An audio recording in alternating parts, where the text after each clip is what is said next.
Many financial brand leaders are stuck. They're facing serious challenges but aren't taking the action needed to fix them. Why is that? Today's episode is all about confronting these issues head on. If you're a leader and you feel stuck, you're not alone. But by the end of this conversation, you'll see why staying stuck isn't an option anymore.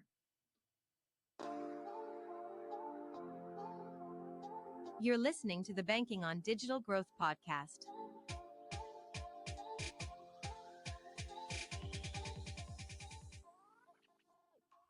Welcome back to the Banking on Digital Growth podcast. I'm Audrey Kanata, operations lead here at the Digital Growth Institute. And joining me for today's conversation is founder and CEO, James Robert Lay. Hey, Audrey. Hello, James Robert. It is good to hang out with you and Yeah. continue this dialogue, continue this discussion that we keep having good conversations with prospects, with clients, and looking for ways, looking for opportunities to take those learnings, to take those patterns, and then roll them back over to the podcast so that we can help those who continue to tune and watch and listen. Yes, I do love it. Just trying to keep things relevant and keep trying to help and solve problems that we're seeing in real time.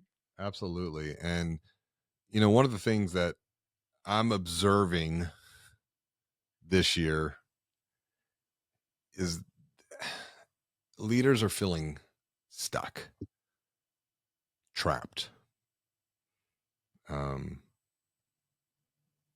maybe even a little down and out, burned out. And you and I were talking about what's going on, why, Yeah. and these what we're going to be talking about. I mean, it's real time. I mean, literally within some conversations I was having like this week, last week, for that matter. Right.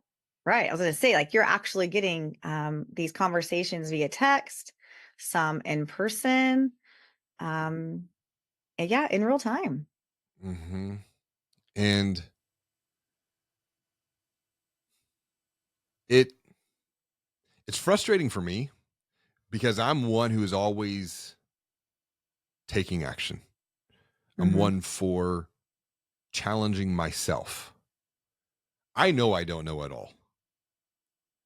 I know that, especially now in this age of AI, am going to have to continuously be a curious kindergartner because things are changing at such a rapid pace. But it's that pride, it's that arrogance, it's that ego that I see it keeps some leaders within banks and within credit unions trapped and stuck. Where are you seeing that? How are you seeing that? What are some examples? I was talking to a CEO the other day, and we were talking about why they haven't mapped out member journeys. They're at a credit union. Why they haven't mapped out member journeys.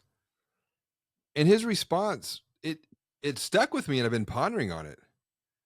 And he goes, because I don't think we want to look in the mirror, because what we're Mm. going to see in the mirror, we're not going to like what we see.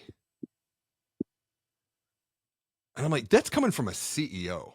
That's coming from a Right. leader Right. who doesn't have the courage to look in the mirror because he's not going to like what he sees. So he's just going to keep doing what he's always done because I guess it makes him feel good. I mean, at least he admitted it. I mean, that is at least a step more than some, but it is concerning. It is alarming. You can admit things all day long, but until you take action to resolve whatever it is, I mean, you're right. Awareness, step one. Admitting, step two. Step three is to take action. Step four is accountability. So you got to have awareness, admit it, action, accountability. So it's almost like these steps. So the pride, the arrogance, and the ego may prevent you from being aware that you have a problem or admitting that you have a problem or whatever it is, you're stuck. But then after that, what's preventing action from taking place?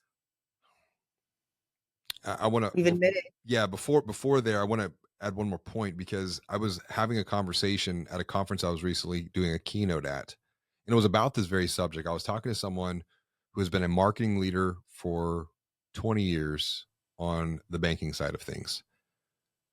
And we were talking about the lack of respect the role, the function of marketing has. So trying to make it Yeah. very objective, not talk about the people.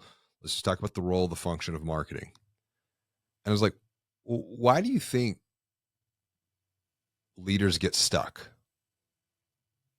And she was even tapping into the whole pride, arrogance, and ego. And one of the things she said, when someone has worked so hard to get to that leadership position, they A, think they know it all. B, they're scared to admit that they don't know it all.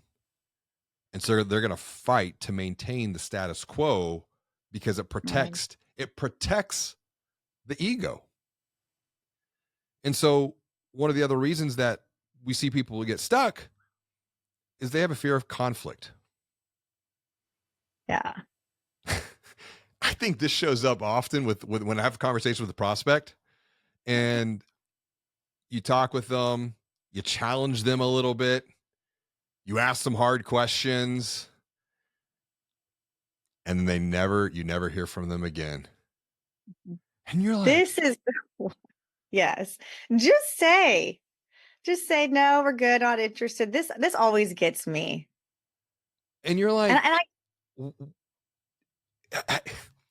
have a conversation. That's it.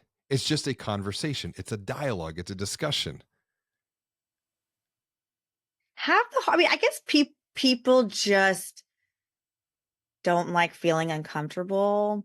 Like instead of just calling it like it is, being honest, um, being truthful, it's just easier to hide and avoid.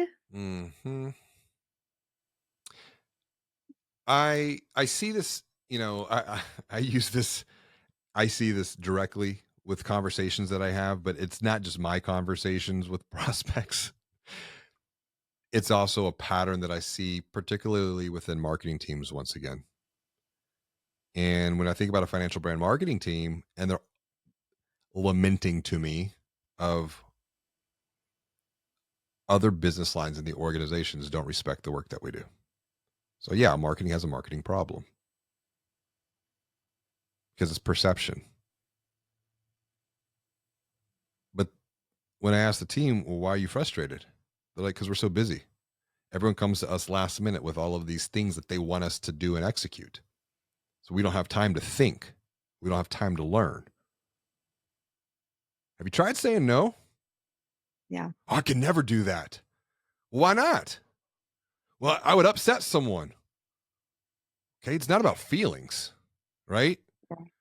Like if you're constantly under the gun and you're working at max capacity, nothing is going to change if nothing's changes. And Yeah. so saying no, yeah, I understand it's going to make you feel uncomfortable, but what if you did this? What if you just said not yet? Like, hey, can you come do X, Y, or Z for us? It's a great idea, but not yet. Let's put it on the review for the next 30 days or the next 90-day sprint. Or you have a game. Start something, stop something. Every time Yeah. you start something, you're gonna have to stop something if you're at max capacity. What are you gonna start? What are you gonna stop? And all of this comes down to one characteristic, it's just it's avoidance. We want to avoid the tough conversations. We want to avoid having to look at ourselves in the mirror because we're afraid what we're gonna see, that we're not gonna like it. We want to avoid conflict. And I've done a lot of work on myself. So I'm speaking from a very like raw place right here. I grew up in a Right. family. I never saw my parents fight. I didn't know how to deal with With conflict. everything under the rug. Everything was under the rug or it was dealt with behind closed doors. Like my conflict resolution skills when I got married to Delina were zero, which is ironic because when you don't know how to resolve conflict, what does that do? It actually increases conflict. Right. And I think a lot of this conflict avoidance comes down to one thing. You have a fear of rejection. You're afraid that people might not like you. It's people pleasing. And so for a lot of marketing teams, like, oh, that people don't respect the role, the function of marketing. Have you looked in the mirror?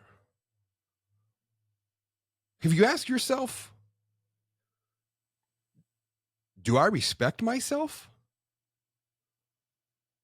Or am I letting people just walk all over me?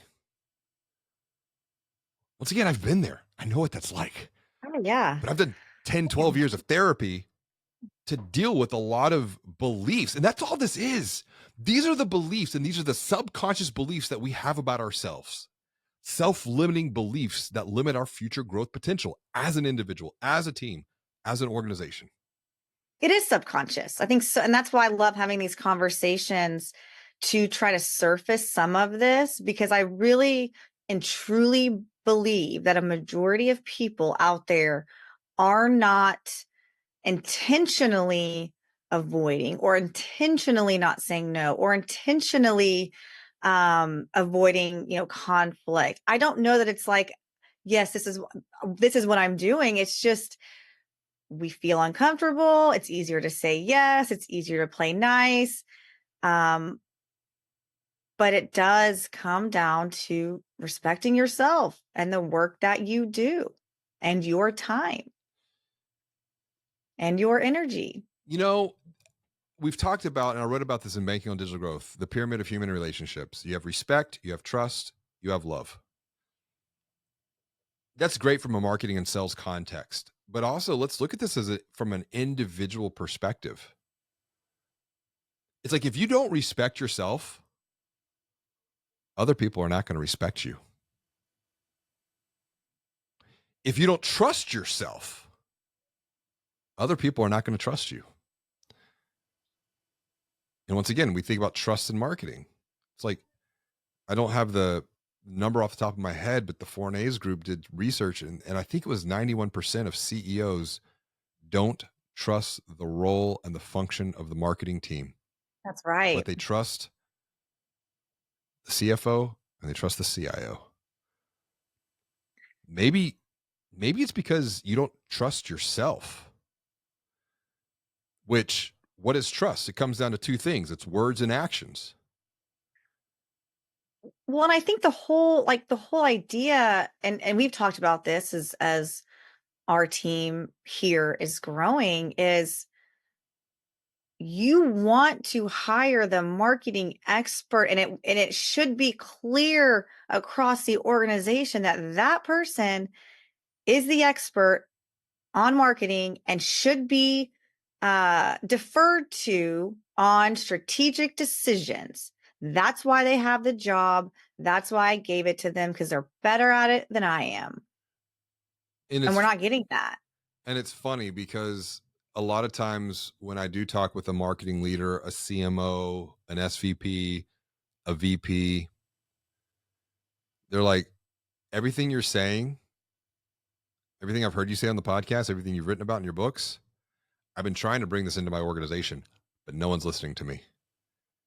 That's a human behavior component. Even if you respect yourself, even if you trust yourself, even if you love yourself, when you respect, trust, and love yourself, it makes the conflict that you're going to feel easier to bear because you Yeah. know you're doing everything right. It's when you don't respect yourself, it's when you don't trust yourself, it's when you don't love yourself. That's when that conflict starts to creep in and becomes doubt, becomes uncertainty, becomes fear, depression, anxiety. Yep. Stress. all of the negative emotions. But when you respect, trust, and love yourself, and you're in a season of conflict's not bad. Conflict is actually where growth sometimes happens, because if you think about a diamond is formed under conflict. A diamond is formed under pressure. Yeah. It's just how you deal with the conflict. It's how you deal with the stress. Yeah.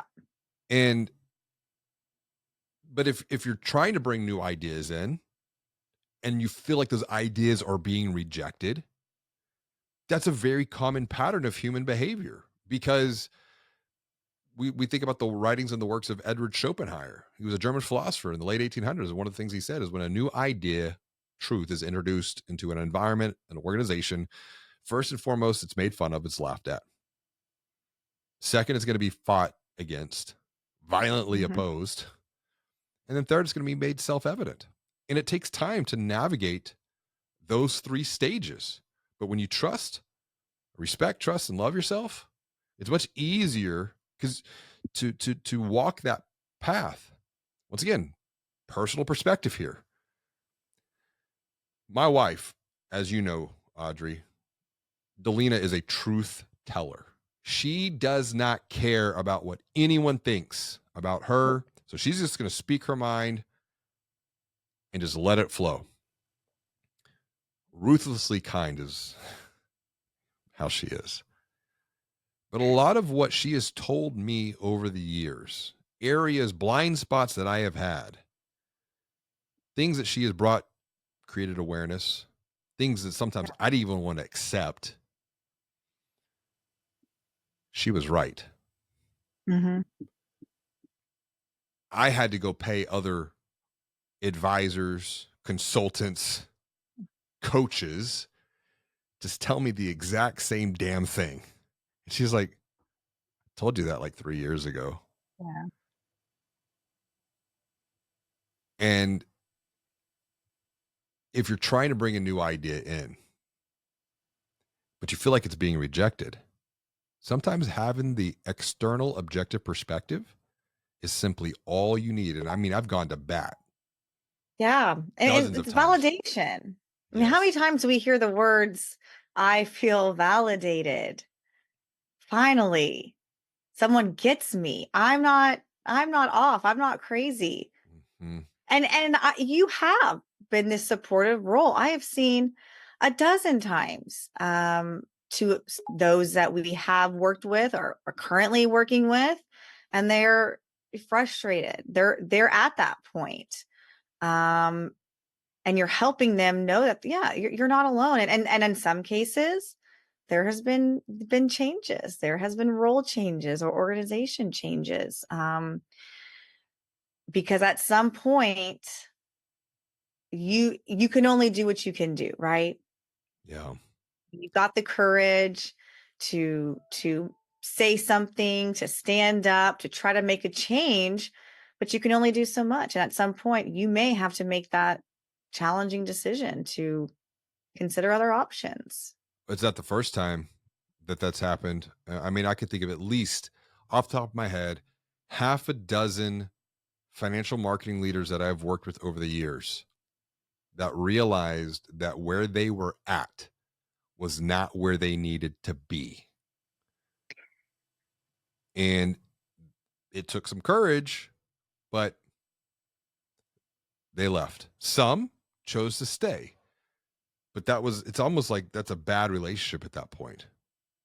And all that can change is what we can change and control, which is our own thoughts, our own emotions, our own actions, our own habits. But if you're wanting to change all of that, you got to change one thing. So, what do you believe? What do you believe Yeah. about yourself, your situation, your future? Right, because you don't want to sacrifice your well-being, your happiness because you're at a place that doesn't value you, or you're not on this, you're not on the same page, you're not seeing things the same way, but yet many times we do. We do sacrifice our well-being because we're just not sure what's on the other side. There's too much unknown. There's that saying, I'd rather be in a comfortable hell than an uncomfortable heaven. And I think that's one of the things that I know you feel strongly about, I feel strongly about, is eliminating those self-limiting beliefs. You and I have both made drastic career changes, and yes, they were terrifying, and no, we had no idea how they were going to turn out, but we knew that we were sick of feeling the way that we were feeling. And I think that's the crux, right? The majority of people are not going to change until the pain of staying the same is greater than the pain of change. Right. And it's like there are points in my life, and I'm continuously working on myself with this, that change is just the constant. It's like every 90 days, Used to it. I want to be a different person than I was 90 days before. Every day, I want to get to the point to where every day I wake up, I am not the person that woke up the day before. Right. And it takes a lot of awareness, and it takes a lot of action, and it takes a lot of accountability